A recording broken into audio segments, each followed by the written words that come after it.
Hello, everybody. My name is Khaled. I'm 33 years old, and I'm from Syria, obviously. They spoiled everything, but I'm gonna try to make this not the International Day of Misery.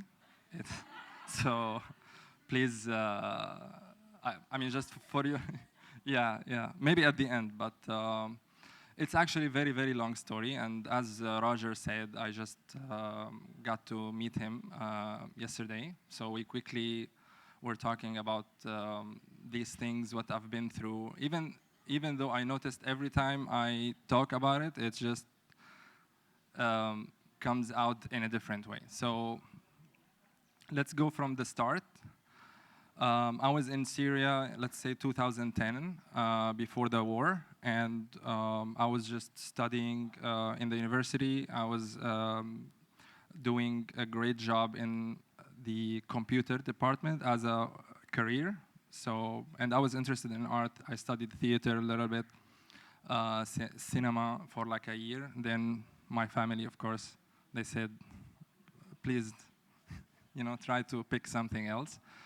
But I didn't have the time, actually. So the war started just over a week, and everything changed in literally 24 hours. I lost my home, completely bombed on the ground. I lost like 10 members, family members. I couldn't, of course, see them because I was in the army at that time. I mean, I flipped sides by force, so I lost my education. I had a shop for selling computers. I was like independent, 21 years old. But then I just lost everything in that day, and the traumas started. Being involved in the war without me, of course, accepting or wanting to participate. So I've seen it all in 2 years, 2011, 2012, everything you can think about. I was kidnapped 4 times from 4 different parties, everything related to torture that you see in the movies. I got it, electricity, cables, tires, fire, cigarettes, and even now I'm a little bit stressed from this sound. So it was really, really too much to process. Until now, I'm processing. I'm not healed yet, and everything changed in terms of belief, nationalism, family concept, home, religions. Everything changed because I'm seeing this it's not like a one situation. It's 2 years, and it's very hard to know that, okay, after 1 hour, you will get bombed, or after 1 hour, the battle will start, and you cannot go out, you cannot come in. And just being labeled as a man with this age, with this accent, from this city, this is like sentenced to death immediately. I mean, based on the war at that time. I tried to run away. Many times I failed. I sold everything I got left. My computers, my mom's gold, everything, and they took it away, and I couldn't. It was a fraud, so we were more miserable. Basically, I lost connection with my family when I ran out in 2012, and that continued for 7 years. 7 years, I came here. I don't know where are they. I don't know anything about them. I know that they are in this region, but I'm just following the news. Every time I go to sleep, I just check the Facebook page like this, because they are just publishing every night the names of dead people, sometimes with pictures. So it was every night, I'm just reading the names, and if I couldn't read it, I cannot sleep at all. I came here. I don't want to talk about the war because it's really, again, I don't want to make it miserable, but when I came here, I came with the jeans, $70 in my pocket, and my friend, actually, my best friend, took me to his place. He fed me, he gave me clothes, everything. And I remember the first day going to Dubai Mall, as a new Dubaian. He took me to the fountains, and immediately the first fountain, I was like, oh my God, what's happening? And he took me away. He said, like, no, you should film, you should dance and something. And I was like, no, no, no, no, oh my God, some guy is blonde and the other guy is dark-skinned, and how these people are just in the same place and there is music and joy. So I was realizing that I'm not ready at all to be in the public. My friend next to me in the couch is just opening the chips, and I'm just going on the ground, literally, like here. I stayed away from the news, but at the same time, the engine started 24/7, thinking about my family, about my friends, and thinking about myself. I mean, there was wounded, didn't heal, but I didn't look at it because I didn't have a mirror at that time. But I faced a new challenge, which is coming here.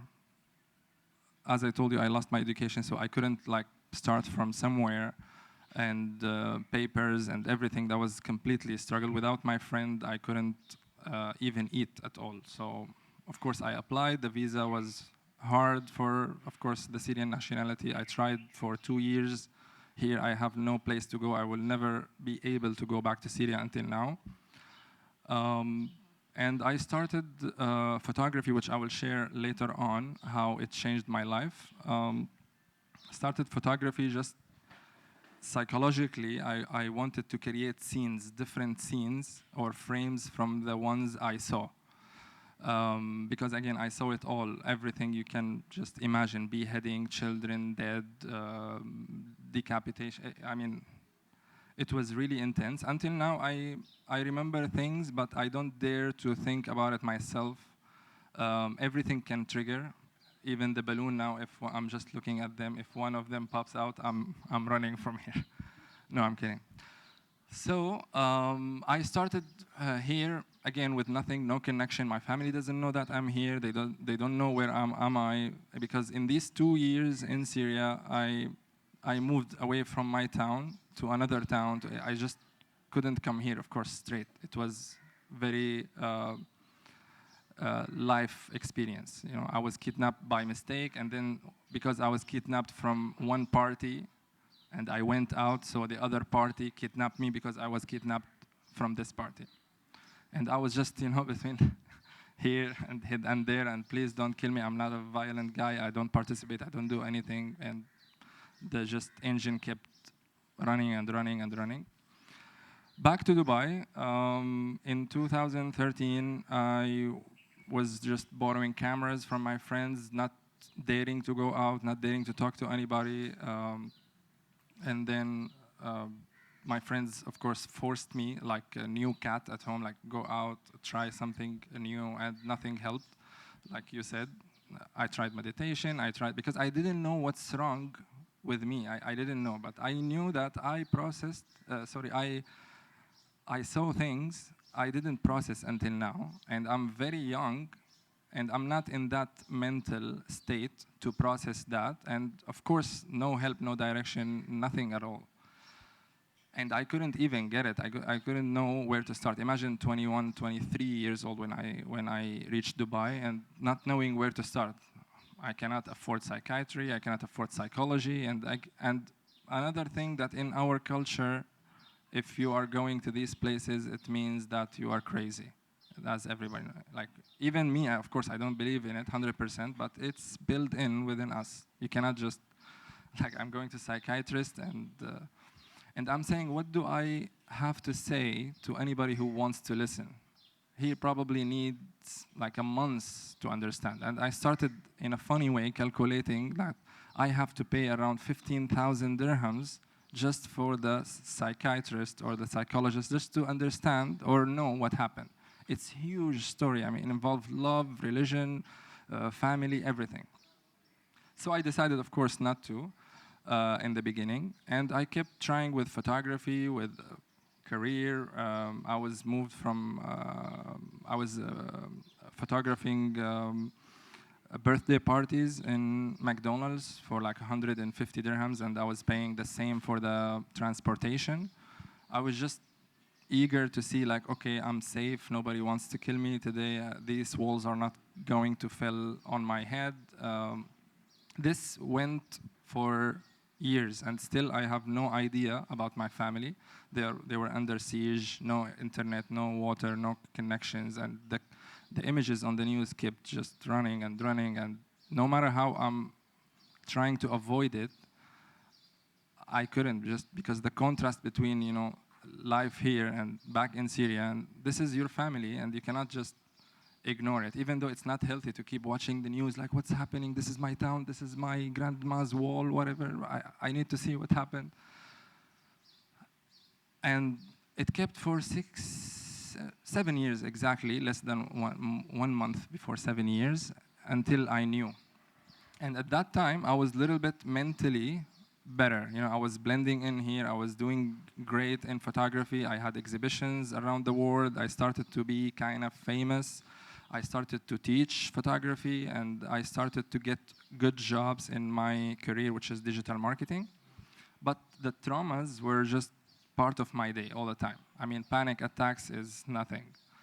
Shivering, seizures is nothing. When I'm driving, suddenly I just, physically I changed like a Pokemon, I was just like my face, and I don't know what's happening. No triggers sometimes, anything. Good music, not good music. I tried many things, but then every time I'm trying, I'm discovering that this is a long tunnel, and I'm afraid to go there, because it's really going to remind me of things that, again, I don't remember that happened. It was so intense and fast and crazy, just crazy. I tried a psychologist who volunteered to talk to me. They heard my story from someone, and we started after 2 sessions. She was literally begging me not to come here again. She said she couldn't sleep, she couldn't think, she couldn't do anything, and she's trying to resign her career, which is psychology help. She said, I've never heard something like this, I cannot process this, and she was very traumatized from me sitting and making fun of the situations. Like I was acting to her, like I was running from here and boom, explosion, and his head is flow here, and like a goalkeeper, and blah, blah, blah. I was telling her details, and I really alarmed her very much before that this is going to be, you're asking for it. I need help, yes, but I know nobody can help me until they know exactly what was happening. But I was always like editing the stories, just trimming a little bit, if she's a woman, if she's old, if he's a sensitive guy. I met also another psychologist. Also, he kicked me out politely after 2 weeks. He said, man, three sessions with you and I'm already depressed. I can tell you. He's a psychiatrist. He got depressed, like officially. And I'm just laughing. I'm going to my job. I'm doing photography. I have friends here. Everything is fine, I thought.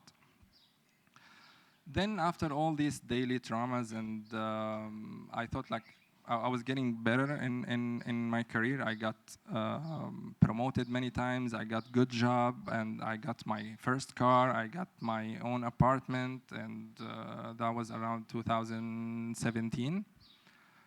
And I just realized that, okay, if some of the psychologists or the psychiatrists are not willing, or also I cannot afford it, they're not willing to take this long journey, because usually they are convincing you to hold on. It's a long journey, but I was doing exactly the opposite. I was coming with my suit from work directly and telling them, okay, 1, 2, 3, and trying to paint for them some scenes and sketches. I'm talking about my things as a story.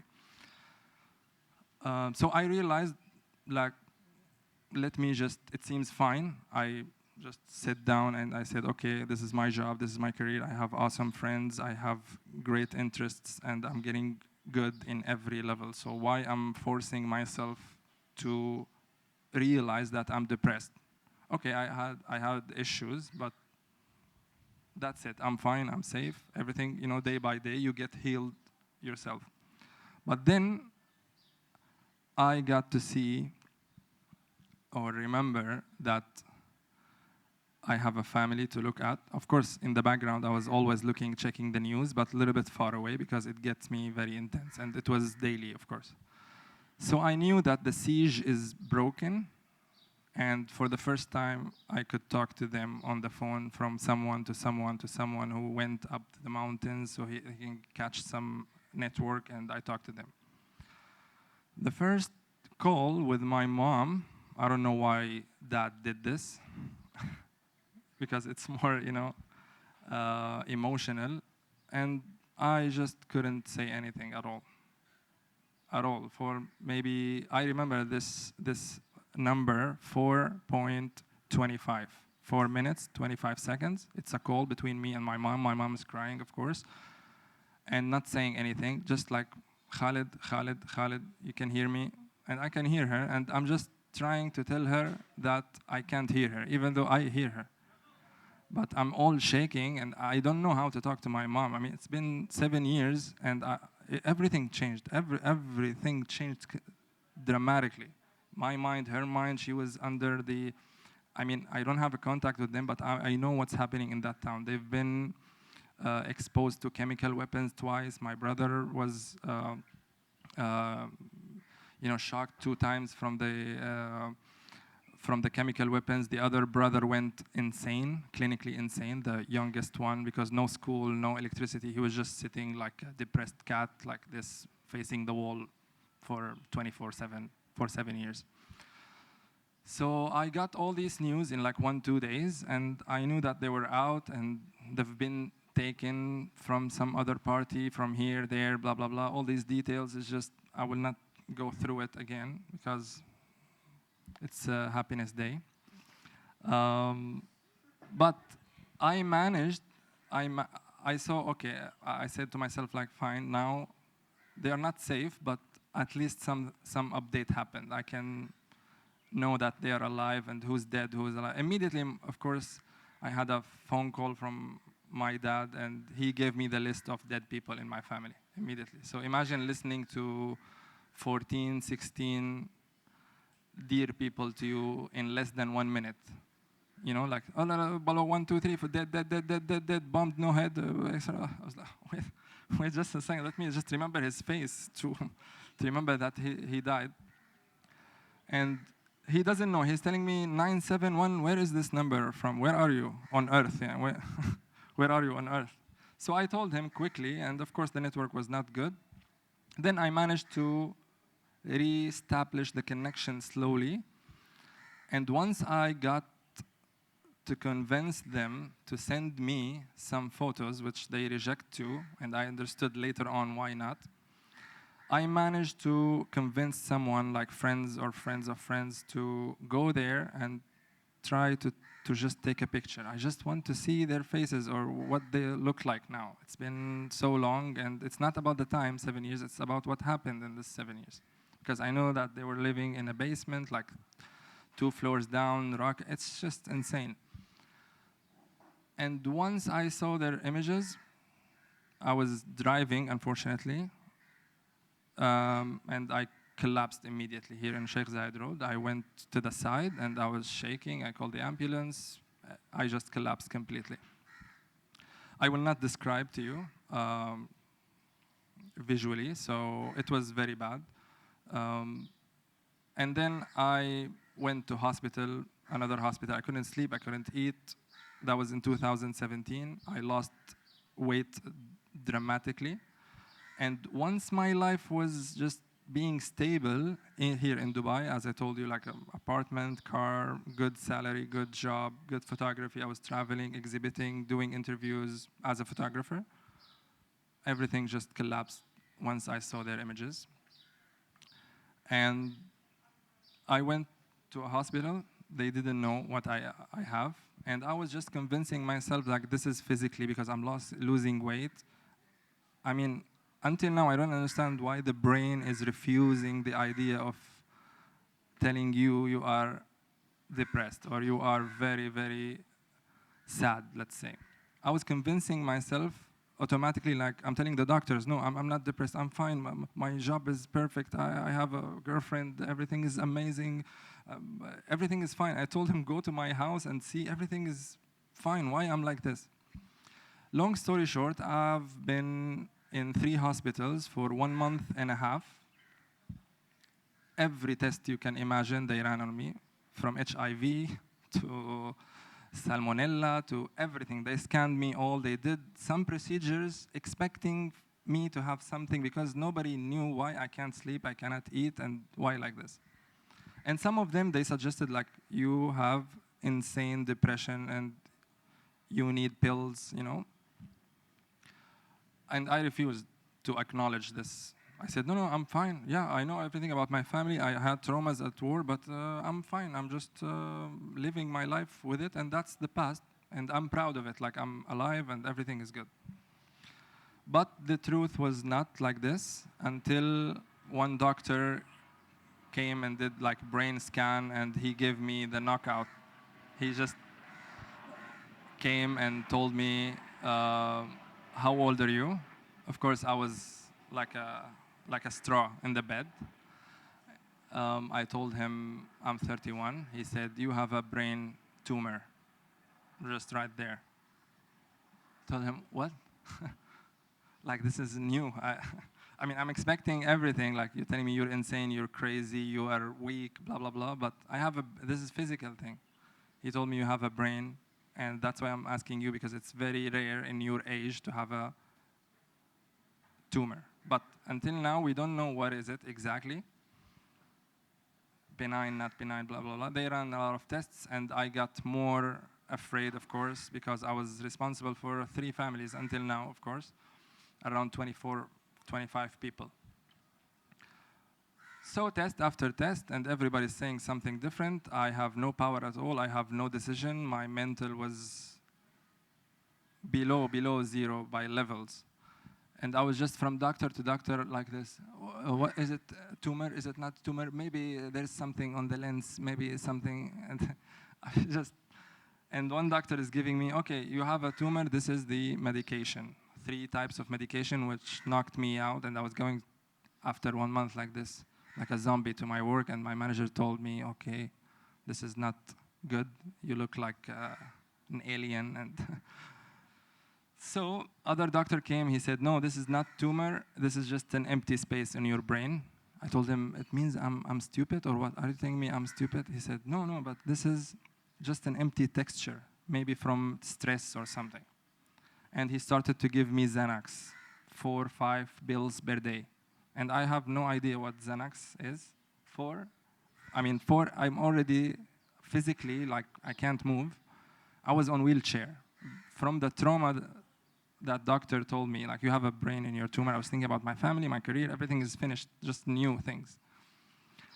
Other doctor came, I sent the photos to Russia, to US, everybody's saying something different. This is a water bag, this is nothing, it's inside your brain, we cannot open it, obviously, without surgery to know what it is.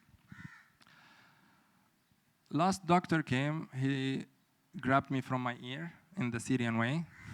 He's Syrian. He told me, look, if I scan people here walking in the street right now from my window, you see how many people are walking? Workers, everyone. We might find 10 or 15, but they never scanned, and they're fine. Unless they are not falling down, that's a different thing. Are you falling down today? I told him no. He said, get out and don't think about it. And I just did, and until now, I don't know what's here. I mean, there is something, I just touch it, but I don't know what it is. Maybe it's a tumor. I don't know. I just ignored it. But I faced a lot of hard time, like 2 months, withdrawing from these medications. From 3, 4 Xanax to nothing at all. So I was a little bit like an addict. I was calling the ambulance every day. They know my name. I can't just stand up. I need something to calm me down. Valium, Rivotril, all this medication that can make you just, you know, it's insane. And they were playing me, and everyone is telling me, no, don't take it. No, take it. You are depressed. No, you have to sleep. And 2 doctors in some hospital here, they went inside. They had a shift night. And they said, look, the main doctor said, if I couldn't get you to sleep, they will fire me. And that's serious. You have to go to sleep. And that was my problem. Here I cried, and I told them, I can't sleep. You don't understand, blah, blah, blah. They put volume, they put everything, and I have nobody around me to tell him or her, like, please talk to him and understand what's happening. And this just kept putting fluids in my blood, and I was 58 kg at that time. Once they fixed the sleeping disorder, physically I couldn't sleep because I'm too skinny. Like my bones, I cannot sit, I cannot, and I'm walking and I feel my bones, oh my God, this is so scary. I'm just walking like this and I feel the bones on the ground, I hear the cracks. I was extremely skinny and I have a picture. I can't just look at it anymore. It's so, I'm 180 centimeters and I was 58 kg.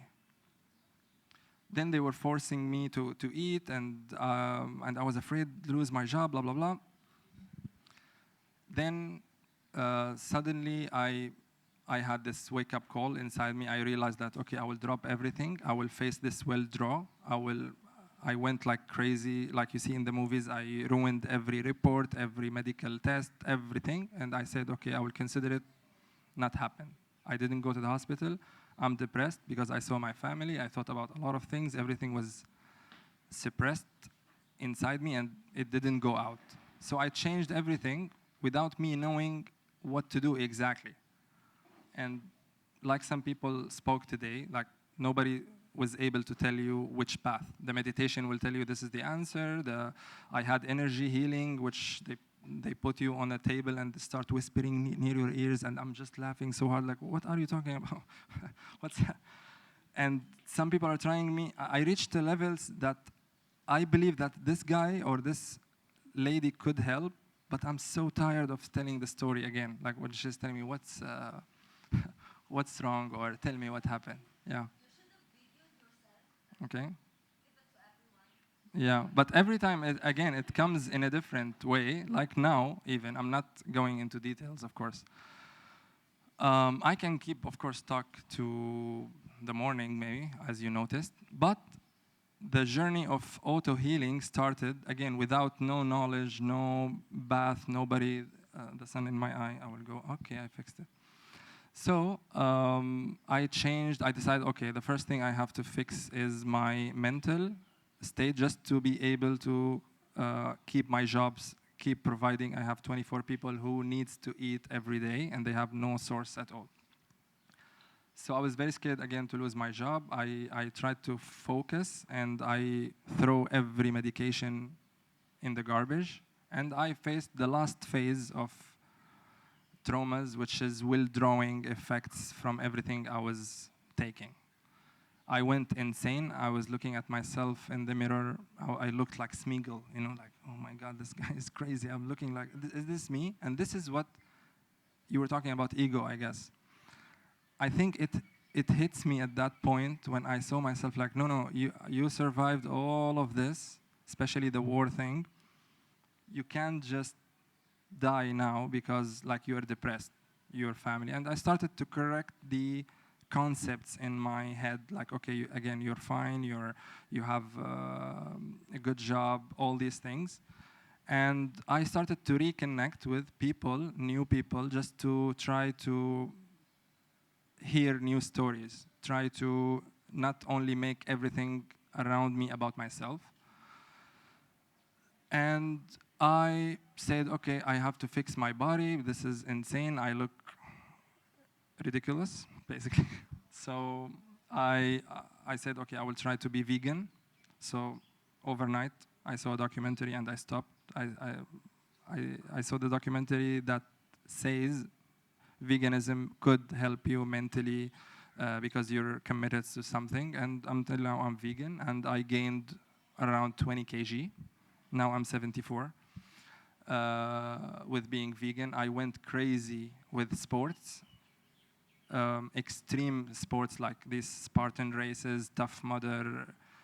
I don't know why I was doing this, not because my fitness skills, obviously, but every time I'm looking at the clips from my camera, once I go home, from my GoPro camera, I'm talking to myself, oh my God, this guy is, I'm an animal. Why I'm doing this? Why I'm paying 400, 500 dirhams every time to go torture myself with electricity and fire? I'm traumatized. I should be relaxing on some beach or whatever. But I'm seeing these clips and I can't believe that how am I throwing myself over these obstacles without thinking. People are, doing it with a little bit being careful a little bit, but I'm just jumping like an angry cat. And I realized that this is extreme anger. I have insane anger. I realized it was changing the taste of music. I was listening to dark techno, and I love it. I couldn't just listen to anything else. Everything below that, I was just saying, this is nothing. How people can listen to this? Because I found that music, or that kind of music, nobody, of course, might like it, but it just connected with me on the same level. There are a lot of echoes and effects and sounds that is related to war and destruction and anger and, you know, this sledgehammer, like boom, boom, boom, boom all the time, and I just love it. I don't know why, but again, it's anger, it turns out. So between sport and between extreme diet, between extreme being extremely selective with people, I stopped seeing some friends, and I started to reconnect very much. And with my photography was going up and up a little bit, I realized also that my photography is changing. Also, I was very much interested in nature, in travel photography, in architecture, and then I just went to portraits, which was not my interest. So I came up with an idea. This is what I want to show you, just for the light to get darker a little bit on the screen, some of the results. I went to think like, okay, there is some kind of music. It's not dark techno, it's just dark ambient, who affected me very much on a daily basis, and I felt like it's healing me. It's art. How this guy from Sweden able to create some music, he's not famous, how he's connecting me while I'm here in Dubai. I don't know him, he doesn't know me, but it's just amazing. I was going every day like I have to go down to smoke. I just have to go and put the headset and just listen like, oh my God, this is amazing. So I thought, okay, I just want to see different people. Since I'm a photographer, let me try this experiment. It's a psychological thing. And I was selecting different people. I started with Syrian circle, and I said, okay, I will expose these people to this music for 1-2 hours without talking to them at all. And I will break the first rule of photography with not telling them how to pose. It's just like an experiment. You sit here, you have 2 lights on your face. You can't see me, I'll sit far away. No flash, no nothing. And you have the complete freedom of doing what you want to do, wearing what you want to wear. I'm just interested about the face. Makeup, no makeup, nothing. I will expose you to this music for 1, 2, 3 hours, and I will just sit on the carpet far away from you, and I want to capture the real expression. Like, am I overreacting by listening to this music because I've been through these things, or it can be the same way for different people? So I was selecting Syrians from different categories, let's say. The people who didn't experience the war at all, they were born here or they moved earlier. The people who experienced the war maybe more than me or same, the different careers, you know, from engineer to artist to mom to a pregnant mom to a guy without work to a doctor to I was just selecting based on their characters. And I'm not telling them about my story, not necessarily, because again, complete freedom. You sit there and you want to talk, we'll talk. You want me to drop out the camera, we'll drop. You want to drink, smoke, whatever you want. I just want you to see how you really feel to this music.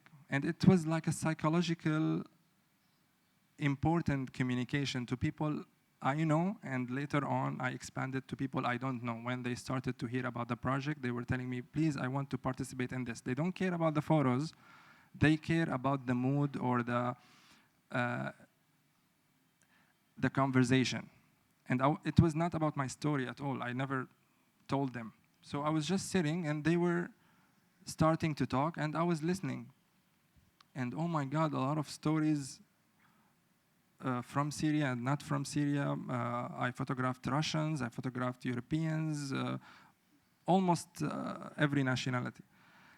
And it should be one-on-one, you know. You will see the results later, some of them. But what was interesting for me, that I thought this 1 year or 2 years was kind of a healing process for me. This is what helped me the most. Of course, I can't say now what helped me to be mentally strong or stable, that only meditation or only fitness or only diet or meeting people. I think it's combination, and I'm still on pills until now. One of them. I'm not, so I'm officially crazy. But I believe that art in general just formed itself in these sessions. It's a combination of the music and what I felt. Even if I want to design it, it won't happen like this. It's just all the paths led to this sessions or experience. The good music, the lighting, the dramatic vision of mine in photography, and me being through all of this, I was very much able to listen a lot more than you can imagine. And I started to say, oh my God, this guy, why are you depressed? Like, based on what he lost maybe his cat or dog or whatever. Of course, I'm not. But at that mindset, I was thinking like, okay, how you're crying and you never met me. You're crying because the music motivates you to cry. And after listening to his story or her story, it was just for me. It was like, man, you should do breakdancing now, and I will photograph you. Just. And I heard hardcore stories, of course. And the thing is, I captured real expressions, and everyone was different by expressing. Some people cried, some people felt peace. They were just closing. Some people didn't connect in general. They were maybe very shy to connect, especially, especially the people I don't know. But in general, I got a lot of expressions, and I realized after thinking about it that I am very much interested in faces because I missed my family's faces, and this is what traumatized me the most.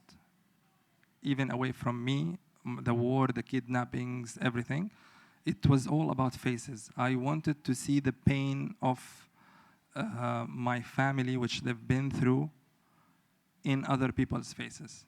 It's just, and once I realized this, I said, oh my God, how art can even do this without me knowing about it. It's all like under the table. I didn't plan, and there was no connection between these sessions and photography. I mean, on my story, because it was all based on the model's story. Like you tell me, some people didn't talk, some people went putting makeups on themselves and crying. Some people were actors. They were talking in foreign language to me. I didn't understand, but they were just expressing. And they're telling me, I don't care about the photos. This is the most amazing 2 hours I've spent in my life.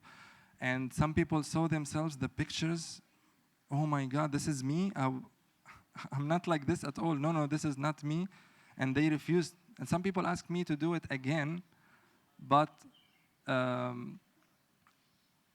just not to publish the photos, just for themselves, because in this mood they were able to talk and let it out. So the main conclusion for me, and I'm not healed, of course, I'm still in the process, I'm still following many different paths, but through art in general, with photography and music and cinema and meeting beautiful people like you, I realized that this is the main healing point for me. Of course, other things will help, and for every person it will help in a different way. But for me, it was the best recipe, and it's still helping me day by day.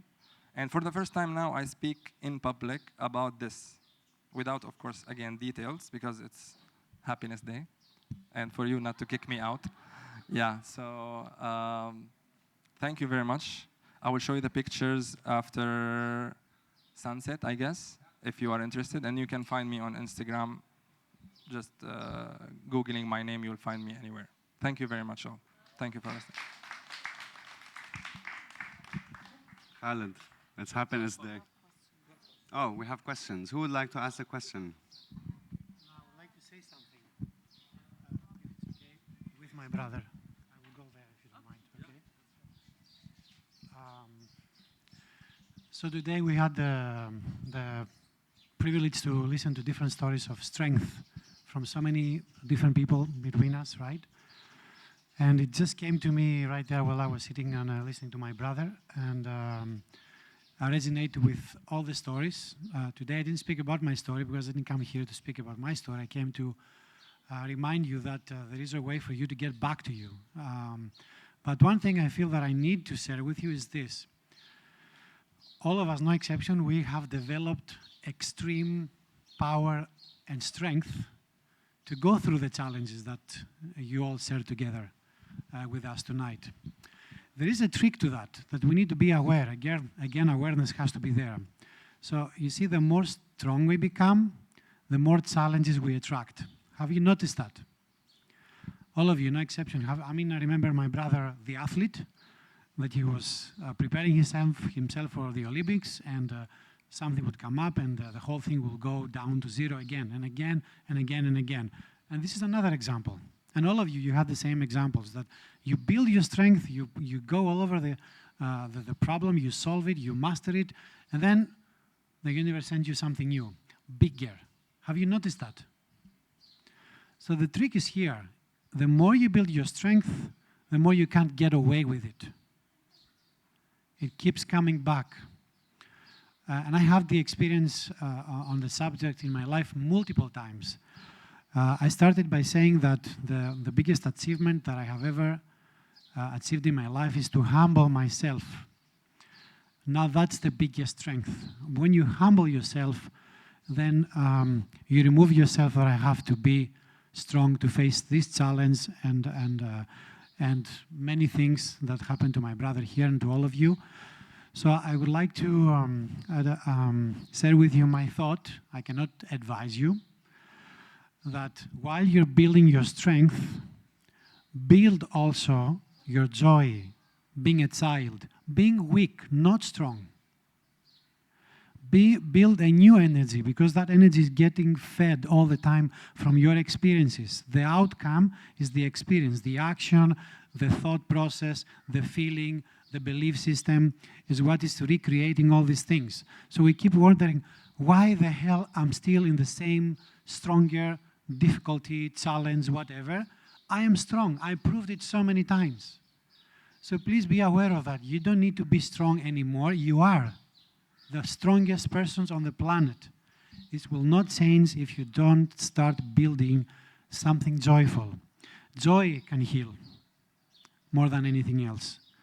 And recently, it comes through a book that I'm reading. It's not my wisdom, if it's considered to be wisdom. Joy is to be harmless and giving. So giving by not harming brings joy. So why don't you build on that? Because we all have this inspiration to help others and to heal the world and to heal ourselves, but this will take another pile, another brick on the strength. So my thinking right now about me, I'm talking about myself, is I am strong, I did this and this and this and that, but now I'm happy by doing something normal. Not by being the example of strength and inviting more strengths and more challenges in my life. I would like to say this to you from my heart. Start building easiness in your life, simplicity in your life. You got the strength. So use that strength to get back to normal. We don't have to be the heroes of the universe all the time. You will keep attracting more challenges and you will never stop. And that's something I really want to see in the future. That's a dream of mine, to see people, strong people with all these challenges, to come on a space that they don't need to talk about this anymore to inspire people. But I used to have that. I used to be there, but look where I am today. So healing is okay. Being strong is okay. What about being happy and settled? And all this is in the past. So my dream would be to come to people that they go through the challenges and say, yes, I've been there, but that's what I did, and now look where I am today. So we would like to teach people how to be happy, not how to be strong anymore. They can be strong on their own. God will give you the strength. Whatever challenge brings to you, it's because He knows, or she knows, whatever you can put it, the universe, God, whatever, okay, what your strength is. he's waiting to say, God, thank you. I'm grateful for the challenges and the strength. Please deliver your promise for me to be happy and simple and easy. So I wish you easiness from now on. No more strength from my heart. The same to you, my brother. Thank you. Coach, you said what I wanted to say in a coachy way. I'm not a coach, so fantastic. Thank you so much. No. I actually wanted to do two things, like to come to Khaled and to tell him about two things that you actually said. Are you going to pop this? No. First, be happy. No matter what happened in the past is the past. It's where you are today. Congratulations for where you are today. And be like a child. I got you kids chocolate, milk, so have it if you want. But the most important, like, we heard a very sad story, but it's a story of strength. But it's Happiness Day, and I actually saw the yellow balloon from there, and I'm like, I have to ask you this question. What is your greatest joy? That's. Do you have another day to talk about this? No, it's Happiness Day. It's just a very deep question, but greatest joy is. Yeah, maybe. This is on a daily. Yeah, I have two beautiful cats. Yeah, I wanted to say something about this, but it will sound cocky and something. But really, it's just thinking. I will say thinking. Thinking. I was just thinking in everything. It might give you some trouble to overthink about everything. But if I have to choose a word, the most joyful thing for me is thinking. It gets me somewhere. That's if I want to make it just very short. And